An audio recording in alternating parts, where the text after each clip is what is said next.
So I had always whined about Kelly's uncanny ability to go to any shoe store and immediately spot the most expensive pair of shoes and make a beeline to it. Apparently, I have the same problem when it comes to electric scooters. This week, we reviewed the Inokim Light-2, the other premium electric scooter. By the other, of course, I mean boosted. Roll the intro.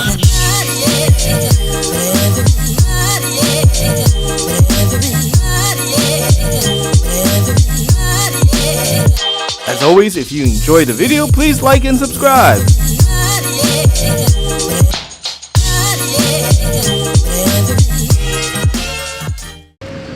Alright, disclaimer time. This video is not sponsored by Inokim, and although they're nice enough to lend me this fun scooter to ride and test out, all the opinion expressed here is nothing but my own, does not reflect any sort of official endorsement on the part of Inokim. And if you disagree with any of it, that is what the comment section are there for. So if you're looking to buy an electric scooter, a great place to start is the giant electric scooter comparison chart from the e-scooter subreddit. I'll link it here, included in the description below. And as much as I hate spec shopping, that is buying a wheel based on comparing performance specification, since numbers are easy to fake and design and usability, which I value, is wholly ignored. This is still a good place to narrow down your choices, since everyone and their mom is making an electric scooter these days. Since I'm looking for an electric scooter for Kelly, weight is an important consideration. Actually, it's not just the fact that it's for her. I actually think that it's an important consideration for just about anybody. Because in an urban environment, if you want to use the electric scooter as a means of complementing public transportation, like buses or subways, it's very important that it remain light and easy to carry, so that it's not too much of a pain for you to take it with you. My IPS i5 electric unicycle weighs 17 pounds. Light by most personal electric vehicle standard, but still not something you want to carry around all day. Trust me, I tried. Next, we step up to about 25 to 30 pounds in weight. And with the added bulk of the electric scooter, this gets tiring pretty quickly if you have to walk for any amount of distance. And this, I think, is the reasonable limit on the weight of an electric scooter that is still hand carryable. Any heavier, you'll probably have to mostly ferrying it around in the trunk of your car. By the way, this is my regular Saturday morning trip to Flushing, which is a 10-mile ride on the New York City subway to Flushing. Best place for Chinese food, by the way. And 3-mile rides to my folks in Forest Hills, then a 8 miles ride back home. So a solid test for how a bimodal trip involving public transport will work with the Inokim Light-2.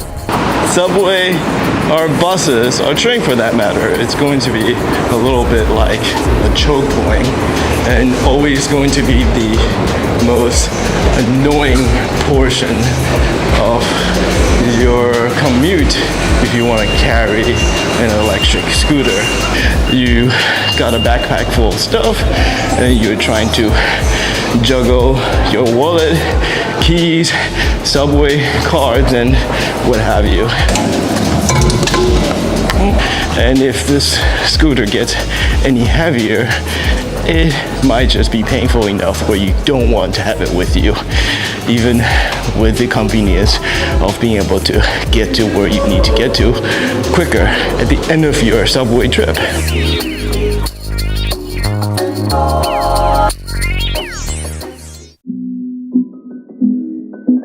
So one of the things I learned taking philosophy was the importance of definition. It's hard to have a discussion without clearly narrowing down what it is we're actually discussing. Let's have a quick chat about priorities. This being the real world where resources are finite, during the product development cycle, inevitably something has to give. So this is what I mean. You have design, performances, and value. You can't have all threes. Something always have to be prioritized. For instance, this is where I think the Xiaomi scooter sits. Yes, it has a nice design. However, the main driver for the development of that scooter was value. They want to make sure that it is accessible to as many people as possible. On the other hand, this is where I would place the boosted rev. Yes, it has a nice design, which I do love. Above all else, that was a scooter all about performances.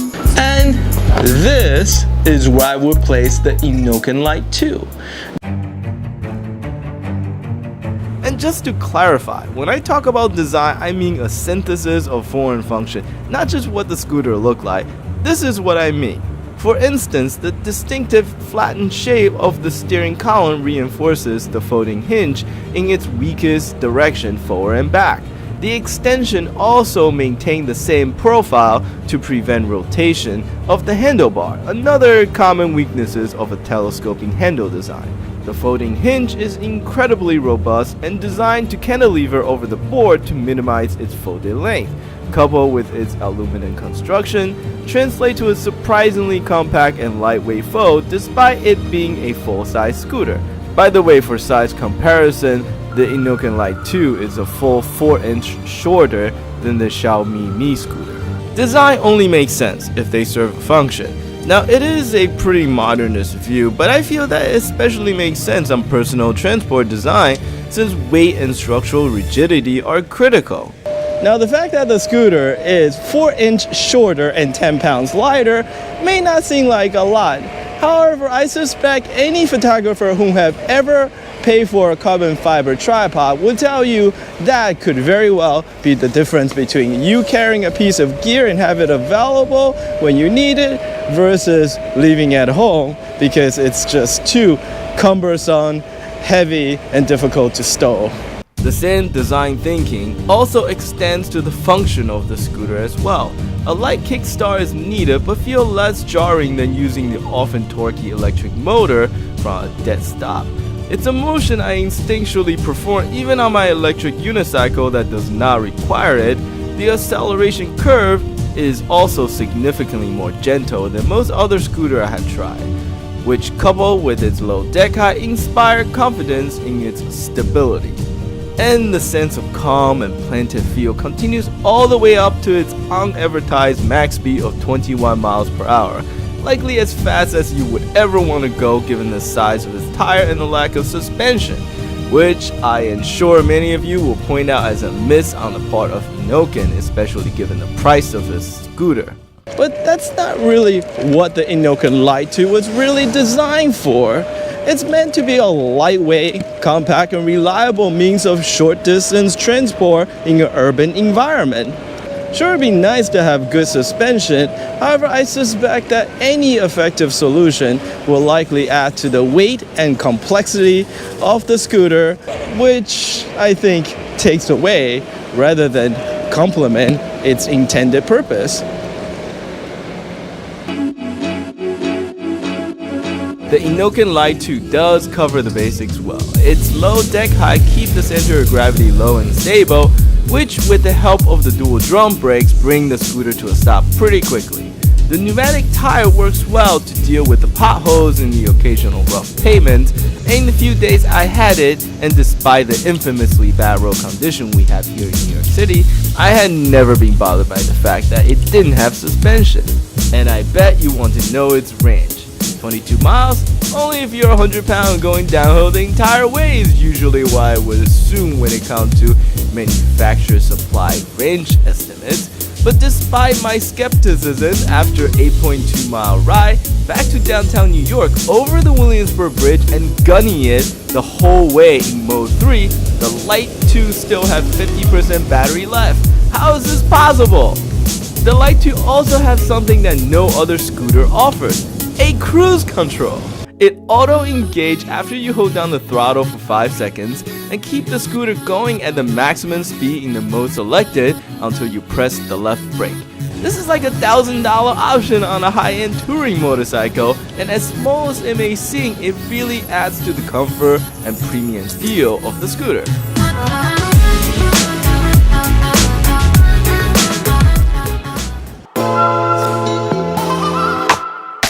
And that is the impression one gets riding and living with the Inokim Light-2. It is a thoughtfully engineered, beautifully designed and well-crafted electric scooter that is just about perfect when it comes to commuting in a dense city like New York.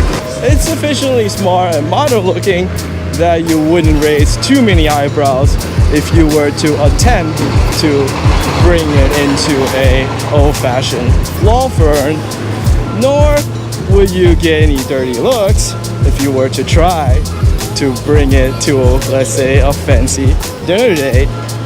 Although the 350 watt motor crawls a bit going up steep hill and certainly takes a bit more time to get up to its top speed than say the boosted rev, the emphasis here is comfort, reliability, and safety.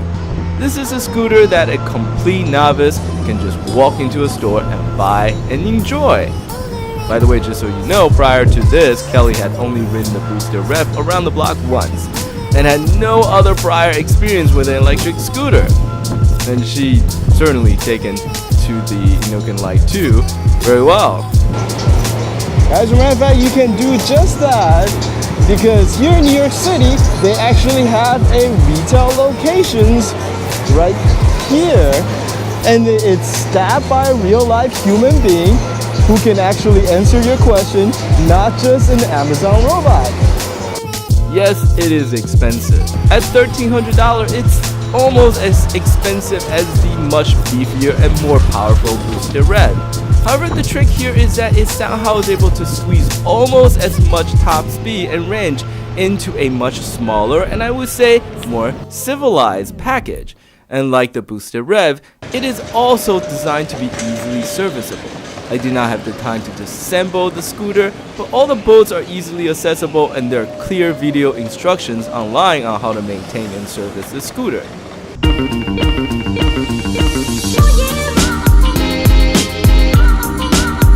And although the Inokim Light-2 may not be the scooter you take for a group ride with your local e-boarders, to me it's perfect for just about everything else.